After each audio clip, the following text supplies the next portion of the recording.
গ্রামের এক সুন্দর সকাল।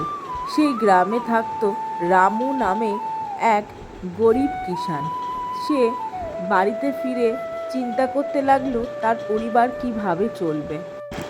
সে হাটের চারিপাশের দোকান ঘুরে ঘুরে দেখতে লাগলো সবাই কি সুন্দর ব্যবসা করছে।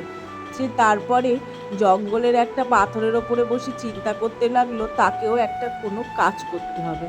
সে ঠিক করলো সে একটা সিঙাড়ার দোকান করবে। সে বাড়ির সামনে বসেই সিঙাড়ার দোকান খুললো। সেখানে সিঙাড়া বিক্রি করতে লাগলো। প্রথম দিন একজন খরিদ্দার এলো। সে একটা সিঙাড়া খেয়ে বলল খুব ভালো হয়েছে। তারপরের দিনকেও একদিন একটা ভদ্রমহিলা এসে আর দোকান থেকে সিঙাড়া খেলো। তারও সিঙাড়া খেয়ে ভীষণ ভালো লেগেছিল। আরও দুজন সিঙাড়া খেলো।